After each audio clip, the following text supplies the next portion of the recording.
पहला पॉइंट लिखिए, क्योंकि सीरीज ऑफ इवोल्यूशन में क्या है, काफी आगे बैठा हुआ है, जिसकी वजह से इसके जितने भी मेंबर्स हैं, all plants are eukaryotic.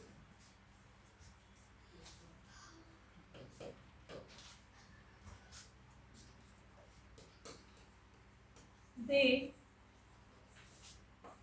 store their food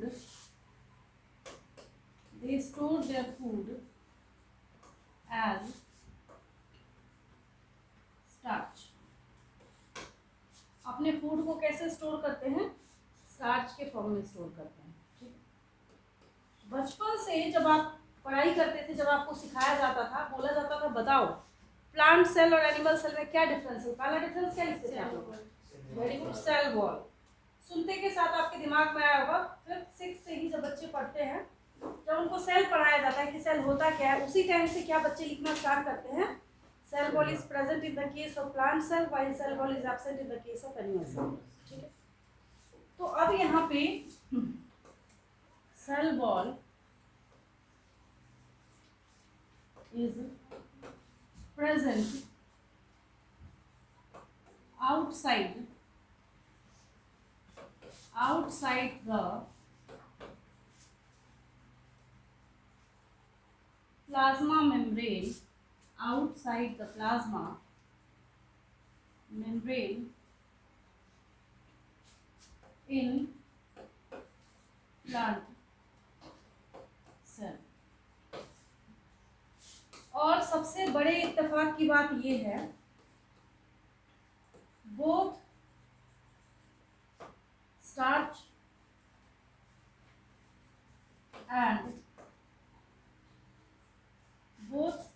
and cellulose are the polymers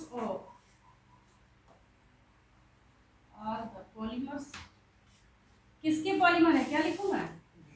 yes, very good. किसका बना हुआ है ये? ग्लूकोज का बना हुआ है। किसका बना हुआ है ये? ग्लूकोज का बना हुआ है। दोनों के दोनों किसके पॉलीमर हैं? ग्लूकोज के पॉलीमर हैं, ग्लूकोज के बने हुए हैं।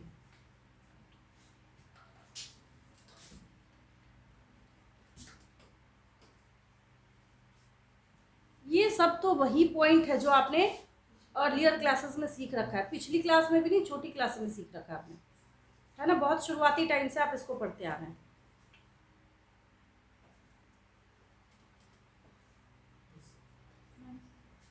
साइड हो जाए।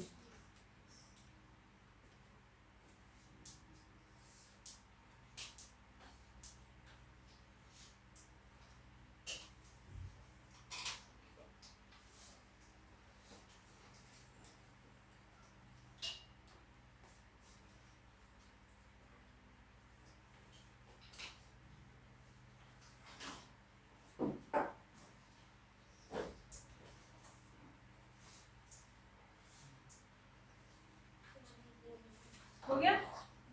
चलिए, यहाँ तक कोई दिक्कत तो नहीं है ना? अब जब हम आगे देखना स्टार्ट करते हैं, तो ये जो प्लांट्स हैं, इसमें खासियत ये है कि जब प्लांट्स को, बहुत ध्यान से देखिएगा, इसमें से बहुत सारे क्वेश्चंस जो है मिलेंगे आपको। इनको जब क्लासिफाई किया गया तो क्या मिला आपको? 1 2 3 4 एंड 5। दैट इज, क्या मिला आपको? थैलोफाइट्स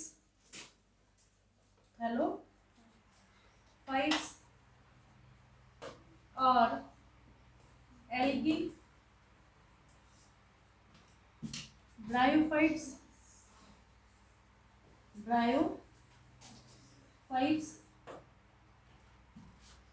टेरिडोफाइट्स, पी साइलेंट होता है यहाँ पे,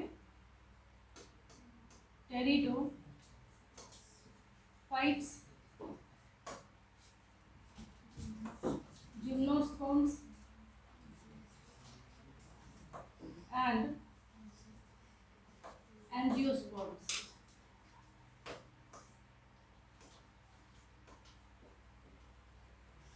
एंड एंजियोस्पर्म्स। ठीक है,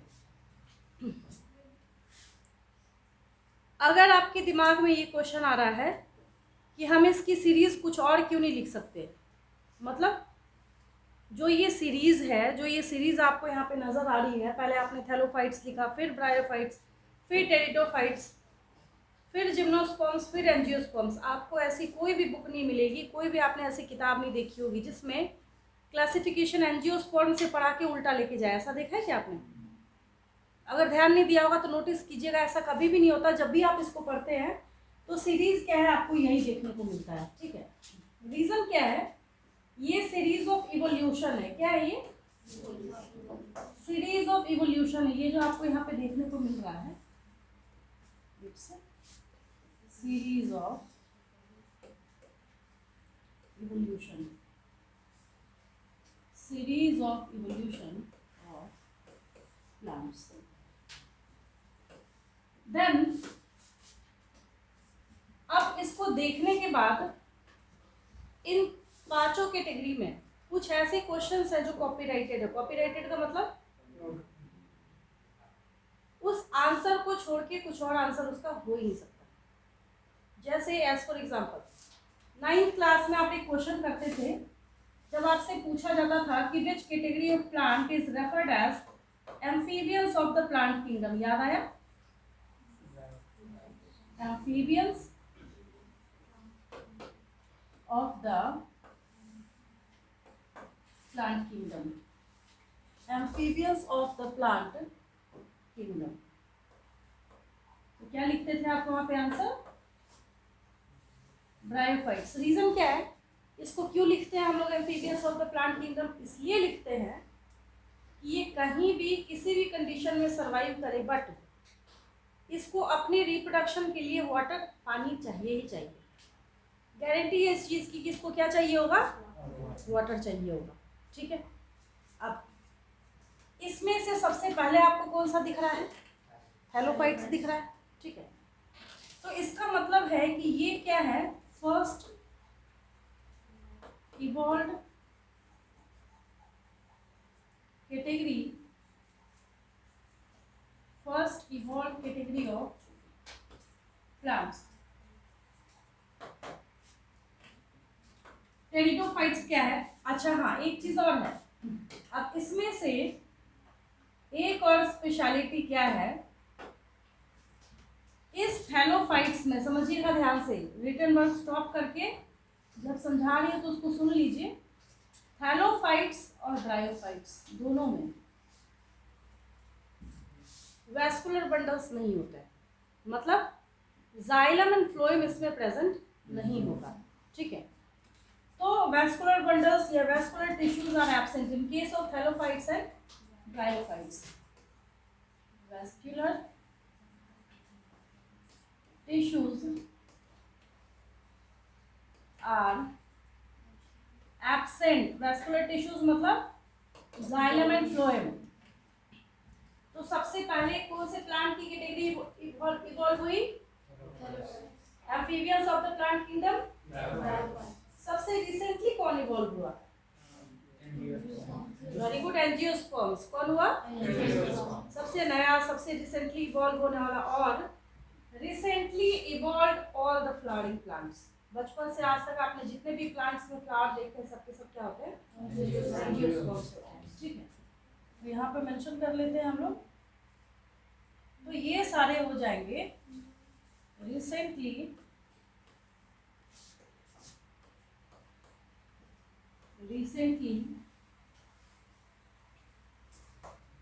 evolved, evolved,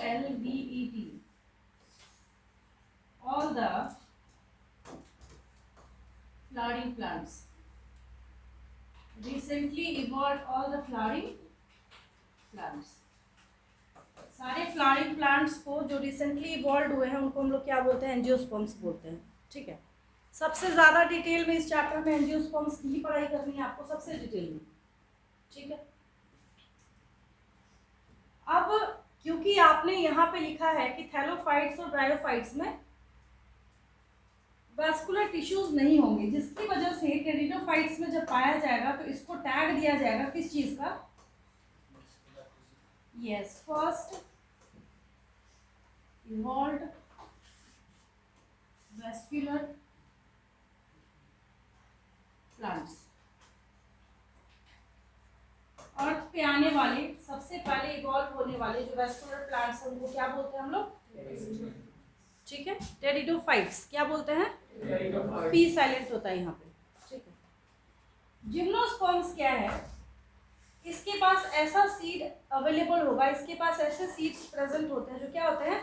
नेकेड होते हैं, कोई कवरिंग नहीं होगी, यानी सीड्स विदाउट सीड कोट, या फिर दूसरी भाषा में इसको क्या बोल सकते हैं? Seeds are without covering. Seeds are without covering.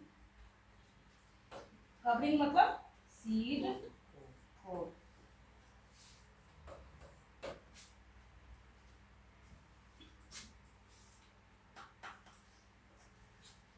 पहले इसको कंप्लीट कर लीजिए, उसके बाद मैं हेलोफाइट्स स्टार्ट करती हूँ।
चलिए, हो गया यहाँ तक।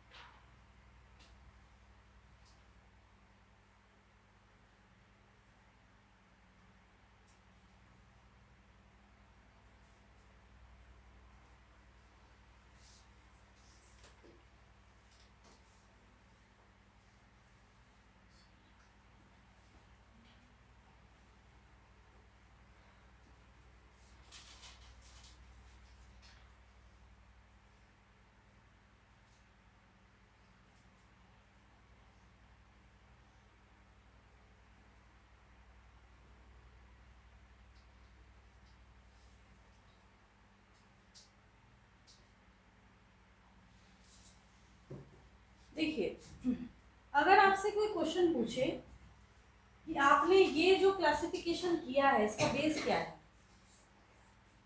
जैसे क्राइटेरिया मैंने कई बार सिखाया है ना आपको, बहुत बार मैंने आपको ये समझाया है कि क्राइटेरिया का मतलब क्या होता है।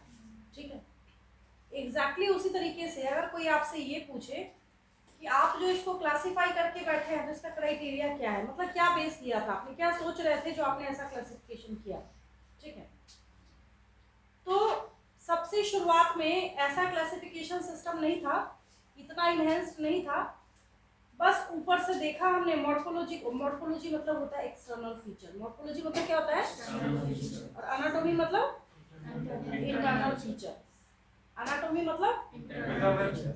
ठीक है, ये वर्ड आपको कई बार सुनने को मिलेगा बायो में। ठीक है, शुरुआत में क्या था, ऊपर से देखा, देख के जैसा दिखा क्लासिफाई करके रख दिया। अगर ऐसा होता तो आज के डेट में जो बैट्स है ना, चमगादड़ बैट्स जो है वो बर्ड्स में होते। यस और नो? भाई उड़ रहे हैं तो बोलते हैं अच्छा जितनी भी बर्ड्स है सब उड़ती हैं, इसको भी डाल दो उसमें। शुरू में ऐसी मिस्टेक्स हुई थी, तो उसको हम लोग बोलते हैं आर्टिफिशियल सिस्टम ऑफ क्लासिफिकेशन। जब किसी चीज को क्लासिफाई हम सिर्फ उसके दिखने के बेसिस पे करते हैं कि कैसा दिख रहा है, मॉर्फोलॉजी कैसी है। अब हमने एक साथ 40 बच्चों को खड़ा किया, ठीक है, कई बार ऐसा भी तो होता है कि कोई ऐसा स्टूडेंट हो जिसकी हाइट कम हो, पतला दुबला सा हो, बट वो 12th क्लास में होता है। अब हम क्या करें, हम सबको एक लाइन से खड़ा कर दे 40 स्टूडेंट्स को, हम बोले जो जैसा दिख रहा है हम क्लासीफाई करते हैं कौन कौन सी क्लास में जाएगा। पता चला हमने 12th वाले को पकड़ के 9th में डाल दिया, और कोई ऐसा स्टूडेंट है जो 9th में है बट बहुत हाइट है, बहुत हट्टा कट्टा है, हमने उसको उठा के 12th में भेज दिया है। फिर वो 9th वाला तो खुश हो जाएगा, भाई मुझे 12th में बिठा दिया। 12th वाला जो बच्चा परेशान हो जाएगा, वो 12th वाला स्टूडेंट क्या बोलेगा, बोलेगा नहीं नहीं मैं तो 9th क्लास का हूँ। तो क्या वो रियल क्लासिफिकेशन सिस्टम है क्या? नहीं। तो उसको हम लोग बोलते हैं आर्टिफिशियल सिस्टम ऑफ क्लासिफिकेशन। क्या बोलते हैं?